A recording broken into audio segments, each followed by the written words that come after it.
कहानी है रामपुर गांव की, जहां के मर्द महिलाओं को हमेशा नीचा दिखाने की कोशिश में रहते। अरे अभी तक खाना नहीं आया क्या? मुझे एक और शादी करने की जरूरत है।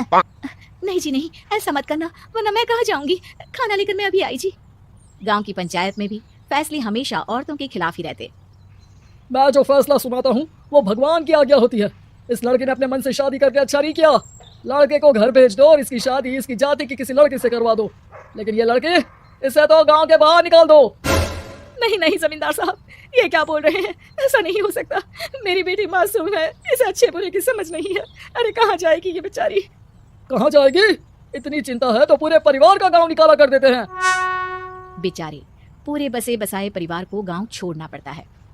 चाहे जो हो, अगर बेटियों को कंट्रोल नहीं कर सकते तो गांव में रहने का कोई मतलब नहीं है। यहाँ औरतों को दब कर रहना होगा। कोई भी अपने हिसाब से कुछ नहीं कर सकता, सब ईश्वर की मर्जी से ही होगा। तभी गांव का एक आदमी दौड़ा दौड़ा आता है। सरपंच साहब, जमींदार साहब, वो कालिया है ना, उसकी बेटी पढ़ने के लिए शहर जा रही है। अच्छा, ये कब हो गया? और कालिया की हिम्मत कैसे हो गई ऐसा करने की? लेकर आओ उसे और उसकी बेटी को। बस फिर क्या था, हाजिर हो जाते हैं कालिया और उसकी बेटी सरपंच के सामने। अरे कालिया, ये क्या सुनने में आ रहा है? बेटी को इंजीनियर बना रहा है तू? और ये बता, गांव में तो स्कूल नहीं है, फिर कहां से इतनी क्लास पास कर गई तेरी बेटी? राधा, जो कि कालिया की बेटी है, उसे लगता है कि सरपंच उसकी तारीफ कर रहे हैं। सरपंच जी, मैंने ऑनलाइन पढ़ाई की है, डिस्टेंस लर्निंग से। सभी में मैंने अच्छे नंबर पाए हैं, जिसे देखते हुए शहर की इंजीनियरिंग कॉलेज में मुझे स्कॉलरशिप मिली है। वाह जी वाह, क्या होती है ये? पहले तो ये बताओ, फिर आगे की बात करते हैं। पूरा गांव राधा की बात सुन रहा था और राधा बोलती जा रही थी। तो ऐसे मैं फ्री में एक अच्छी शिक्षा लेकर गांव में जो कुछ परेशानियां हैं, जैसे बिजली, पानी और इंटरनेट जैसी समस्याओं के लिए काम करूंगी। मैं गांव को शहर से जोड़ने के लिए पुल का निर्माण करवाने का प्रस्ताव रखूंगी। मुझे पूरी उम्मीद है कि जल्द ही हमारा गांव भी तरक्की की राह पर चल पड़ेगा। राधा की बात सुनकर सारे गांव वाले ताली बजाने लगते हैं। सरपंच को समझ नहीं आता कि वो क्या करे। चुप रह नादान लड़की, गांव के खिलाफ जाने के लिए तुझे गांव से बेदखल कर दिया जाएगा, वो भी पूरे परिवार के साथ। और हाँ, अगर ठीक से गांव में रहना चाहती है तो ये पढ़ाई लिखाई छोड़ दे। हम तेरे लिए गांव का कोई होनहार लड़का देखेंगे। तभी गांव का एक आदमी बोल पाता है। अरे नहीं नहीं सरपंच जी, राधा बिटिया जो बता रही है, अगर वैसा हो जाए तो हम लोगों को पैसा कमाने के लिए बाहर नहीं जाना पड़ेगा। हाँ जी, और ना ही कोसों दूर पानी के लिए भटकना पड़ेगा। हमारे बच्चे भी अच्छी पढ़ाई कर सकेंगे और आगे बढ़ेंगे, ना कि हमारी तरह खेती करते बैठेंगे।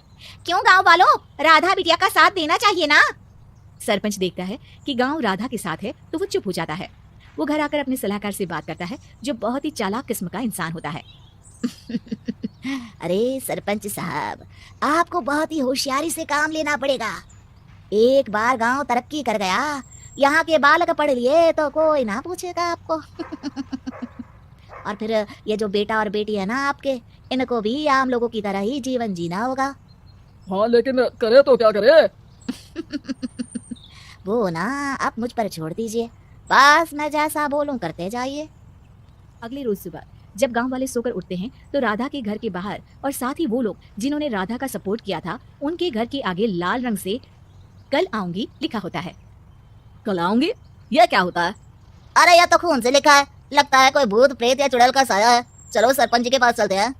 सभी सरपंच के पास जाकर उसे सारी बात बताते हैं। और ये तो बड़ी मुश्किल की बात है। चलो, मैं एक बाबा को जानता हूँ, उन्हें बुला लेता हूँ। सरपंच बाबा को लेकर गांव के घर के बाहर जाता है।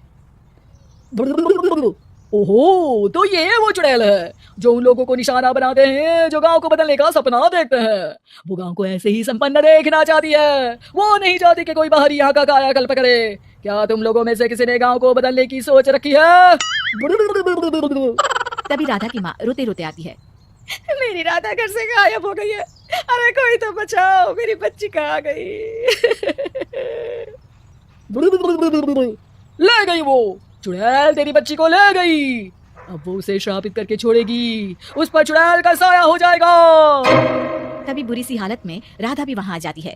उसके बाल चुड़ैल की तरफ फैले होते हैं और कपड़ों में खून लगा होता है। सभी राधा को देखकर डर जाते हैं। माँ, पता नहीं मुझे कौन उठा कर ले गया था। अरे दूर दूर हो जा चुड़ैल, अब हम लोग इस गांव में नहीं रुकेंगे। अरे कैसी बातें कर रहे हैं आप? कल तो आप मेरे भरोसे गांव का हुलिया बदलने, अपने बच्चों को पढ़ाने और तरक्की उन्नति की बात कर रहे थे, तो आज क्या हो गया आपको? ये फिर तुम लोगों को बहकाएगी। ये चुड़ैल गांव में आ चुकी है, ऐसे ही ये तुम्हारे घर के बच्चों को भी ले जाएगी।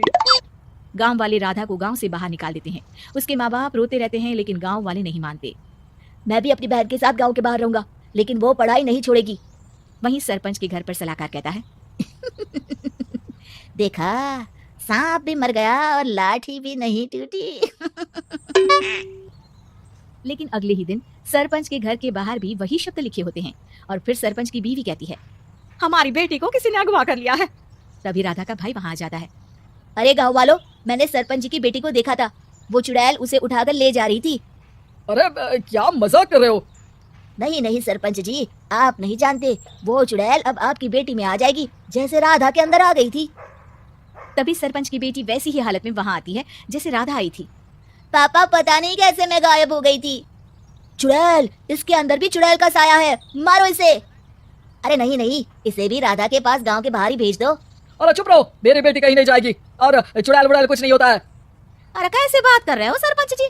आप तो बोल रहे थे कि आपका फैसला भगवान का ज्ञान होता है, तो अपने पर बात आई तो अब आप ऐसे बोल रहे हैं। अरे ना ना ना, आपको अपनी बेटी को त्यागना ही होगा। अरे बुलाओ बाबा को।